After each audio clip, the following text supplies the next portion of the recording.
Hate speech के मामले में बुरे फंसे अब्बास अंसारी की जो मुश्किलें हैं अब वो लगातार बढ़ती नजर आ रही हैं।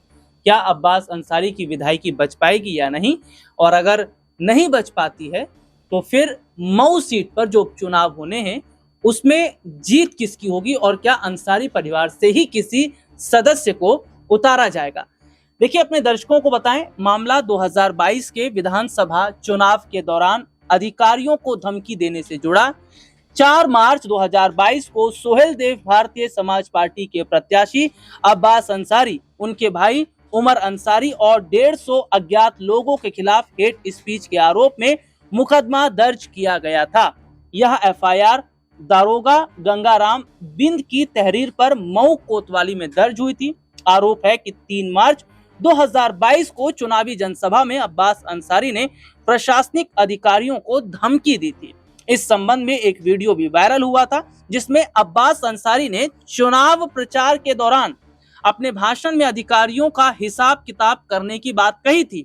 उन्होंने कहा था, अगर उत्तर प्रदेश में अखिलेश यादव की सरकार बनती है तो पहले अधिकारियों से हिसाब लिया जाएगा, उसके बाद फिर उनका तबादला होगा। चुनाव आयोग ने उनके इस भाषण का संज्ञान लिया था, जिसके बाद अब्बास अंसारी के खिलाफ एफआईआर दर्ज की गई।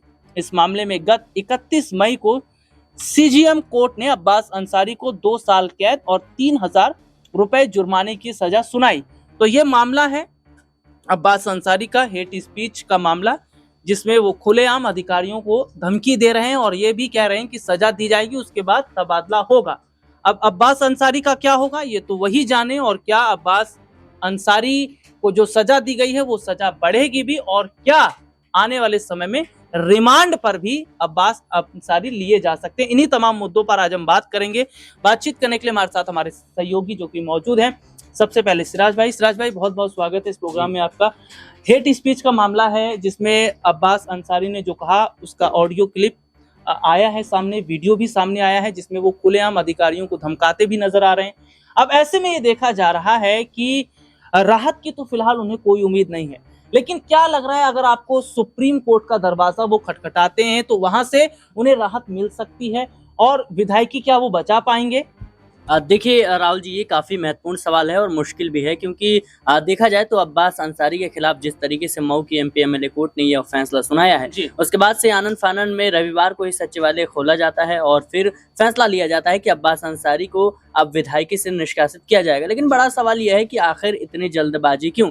लेकिन अब आपने सवाल किया कि क्या उन्हें सुप्रीम कोर्ट से कोई राहत मिल सकती है। मुझे लगता है कि ये कहना काफ़ी ज़्यादा जल्दबाजी होगा। हालांकि देखा जाए तो राहुल गांधी हो या फिर विपक्ष के कई नेता हो, सुप्रीम कोर्ट से हेट स्पीच मामले में ज़रूर कह सकते हैं राहत मिली है। लेकिन अब्बास अंसारी के साथ क्या होगा ये कहना मुझे लगता है कि उचित नहीं होगा, क्योंकि कोर्ट जाहिर तौर पर सारी पक्षों को सुनेगा और फिर अपना फैसला सुनाएगा। लेकिन इस वक्त मंशा पर सवाल उठ रहे हैं कि भारतीय जनता पार्टी को आखिर इतनी जल्दबाजी क्यों थी, और सवाल इस बात को लेकर उठ रहे हैं कि अब्बास अंसारी ने तो कहा तो चलो ठीक है, लेकिन बीजेपी के कई ऐसे नेता हैं। आप देखिए कि अभी हाल ही में विजय शाह ने क्या बयान दिया था कर्नल सोफिया कुरैशी को लेकर के। साफ तौर पर उन्होंने आतंकवादियों की बहन कहा था। इसके साथ ही और भी तमाम बीजेपी के नेता कह सकते हैं कि उनके बयान ऐसे सामने आते हैं जो खुले तौर पर कह सकते हैं कि सांप्रदायिक तनाव को बढ़ाने वाले होते हैं, विवादित होते हैं। जाति धर्म के नाम पर जिस तरीके से चीजें की जाती हैं, तो उसको लेकर के भी सवाल उठ रहे हैं कि आखिर इन नेताओं के खिलाफ क्यों नहीं कार्रवाई हो रही। ये नेता जो है आखिर क्यों खुले तौर पर घूम रहे हैं। आप देखिए कि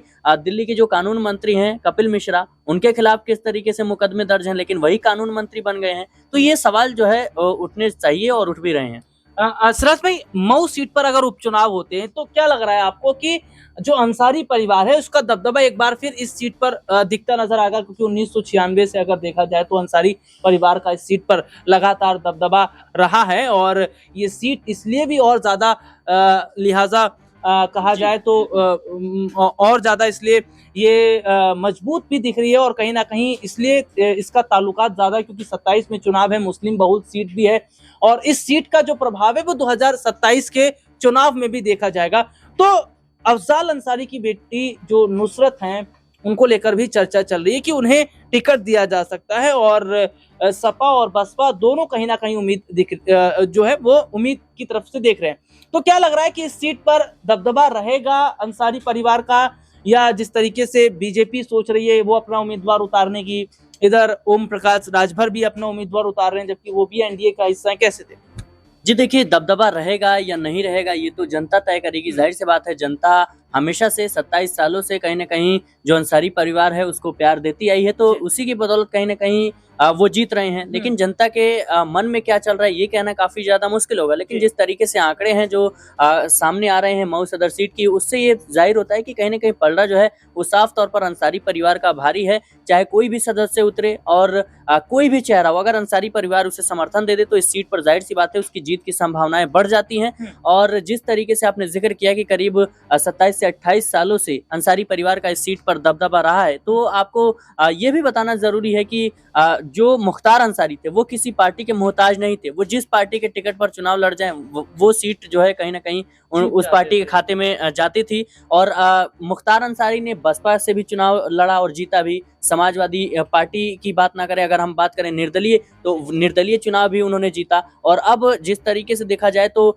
जो अब्बास अंसारी जीते हैं ये भी कहीं ना कहीं समाजवादी पार्टी के समर्थन की बदौलत ही जीते हैं, क्योंकि राजभर कई मौकों पर कह चुके हैं कि भाई जो सुभाषपा है वो अब्बास अंसारी को टिकट नहीं देना चाहती थी, हम नहीं देना चाहते थे, लेकिन अखिलेश यादव के दबाव में टिकट दिया गया। तो मुझे लगता है कि जो अंसारी परिवार है इस सीट पर लंबे समय से काम कर रहा है और जनता के बीच एक्टिव है, और यही वो बड़ी वजह है कि लगातार उनको प्यार मिलता रहा है। तो मुझे लगता है कि चाहे भारतीय जनता पार्टी हो या फिर सुभाषपा हो, कोई भी अपने उम्मीदवार उतार ले, यहाँ पे मुकाबला जो है कड़ा होने वाला है। हालांकि उपचुनाव जो हुए उत्तर प्रदेश में 10 सीटों पर, वहां पर कई ऐसे मुस्लिम बहुल्य सीटें हैं जहां पर भारतीय जनता पार्टी को कामयाबी मिली है। तो मऊ सीट भी कहीं ना कहीं एक चुनौती है। मऊ सीट भी कहीं ना कहीं ये एक चुनौती है, और अगर विधायकी नहीं बचा पाते तो ऐसे में मुश्किलें यहाँ पर अब्बास अंसारी की बढ़ती नजर आएंगी। लेकिन एक सबसे बड़ा सवाल ये खड़ा हो जाता है कि एनडीए के अंदर एक बहुत बड़ी फूट देखने को मिल रही है, क्योंकि जहां ओपी राजभर ये सोच रहे हैं कि वो अपना प्रत्याशी उतारे, तो दूसरी तरफ बीजेपी भी अपना प्रत्याशी उतारने की तैयारी में है। अब यहाँ पर एनडीए का जो गठबंधन है वो क्या टूटता नजर आएगा, और जो ओपी राजभर हैं वो समाजवादी पार्टी की तरफ जाते नजर आएंगे। इसी मुद्दे पर आगे और हम बात करते हैं, और बातचीत करने के लिए हमारे साथ जो हमारे खास सहयोगी हैं अब्बास भाई इस वक्त हमारे साथ जुड़े हुए हैं। और अब्बास भाई, जिस तरीके से मऊ सीट का जो जिक्र हो रहा है, उपचुनाव का जो जिक्र हो रहा है, क्या लग रहा है कि एक बार फिर से जो अंसारी परिवार का दबदबा है वो इस सीट पर रहेगा, या एनडीए के अंदर जो बहुत बड़ी फूट है वो कहीं ना कहीं जो दिखती नजर आ रही है, इससे आने वाले समय में राजभर अब सपा के साथ जाते नजर आएंगे? देखिए राहुल जी, अगर इसकी बात करें कि मऊ में उपचुनाव होने की अभी बात जो है, अभी ये सीट रिक्त जरूर घोषित हुई, लेकिन चुनाव आयोग ने अभी तक इस सीट पर कोई भी ऐलान नहीं किया है कि कब नोटिफिकेशन आएगा, कब चुनाव होगा। क्योंकि अभी जो अब्बास अंसारी का मामला है वो कोर्ट में अटका हुआ है। जब कोर्ट से कोई फैसला हो जाएगा तब शायद चुनाव आयोग जो यहाँ पर उपचुनाव की जो डेट है वो घोषित करेगा। क्योंकि अगर आप देखें, कई सारे ऐसे विधायक, ऐसे सांसद रहे हैं जिनकी विधायकी पहले तो चली गई हेट स्पीच मामले में कोर्ट का फैसला आने से, लेकिन हायर कोर्ट से, हाई कोर्ट, सुप्रीम कोर्ट से राहत मिलने के बाद में उनको विधायकी वापस भी मिली है। तो ऐसे में ये अभी क्लियर नहीं है कि उपचुनाव होगा या नहीं होगा। और हाँ, अगर उपचुनाव होता है तो बिल्कुल अंसारी परिवार का दबदबा जैसे इस सीट पर रहा है, जैसे कि आपने बताया, तो वो दबदबा शायद आगे भी कायम रहे। क्योंकि ओपी राजभर का तो इस सीट पर कोई वजूद था ही नहीं। वो पहली बार उन्होंने अंसारी परिवार को टिकट दिया क्योंकि मायावती ने कहीं ना कहीं हाथ जो है वो अंसारी परिवार से खींच लिया था, और समाजवादी पार्टी से उस वक्त उतनी नजदीकियां बढ़ नहीं पाई, और समाजवादी पार्टी का गठबंधन भी था। तो अगर कहें तो भले ही सिंबल ओपी राजभर की पार्टी का था, लेकिन समर्थन यहाँ पर अखिलेश यादव का ही था। ये ओपी राजभर खुद कह चुके हैं, और ये इसमें इस बात में कहीं ना कहीं सच्चाई भी है। तो बिल्कुल अगर देखा जाए तो यहाँ पर ओपी राजभर को तो ये सीट फ्री में मिल गई थी एक तरीके से, अगर कहें तो गठबंधन की वजह से। ये ओपी राजभर का यहाँ पर कोई वजूद नहीं है, यहाँ पर अंसारी परिवार का वजूद है, या फिर अगर कहें तो समाजवादी पार्टी का वजूद है। तो ऐसे में अंसारी परिवार यानी कि अब्बास अंसारी की विधायकी रद्द भी हो जाती है तो अंसारी परिवार को कोई नुकसान नहीं होगा। अंसारी परिवार से कोई दूसरा कैंडिडेट यहाँ पर मैदान में आएगा, और वो या तो समाजवादी पार्टी से या फिर निर्दलीय भी अगर चुनाव मैदान में उतरेगा तो उसकी जीत जो है वो पक्की है। देखिए, एक बहुत बड़ी बात है जो अब्बास भाई ने बताई कि जरूरी नहीं है कि पार्टी से टिकट दिया जाए। अगर निर्दलीय भी चुनाव लड़ते हैं, जैसे कि सिराज भाई ने भी बताया था कि मुख्तार अंसारी का जो जिक्र जब उन्होंने किया कि निर्दलीय भी वो चुनाव जीते हैं, तो ऐसे में अंसारी परिवार का जो दबदबा 1996 से लगातार रहा है, और अगर निर्दलीय भी उनका परिवार का कोई सदस्य उतरता है तो क्या जीत होती नजर आएगी। लेकिन सवाल यह है कि अब्बास विधायकी बचाने के लिए क्या सुप्रीम कोर्ट का दरवाजा खटखटा सकते हैं, वहां से राहत की उम्मीद है या नहीं? इस पर आपकी क्या राय कमेंट करके जरूर बताइए। फिलहाल इस प्रोग्राम में इतना ही, मुझे इजाजत दीजिए।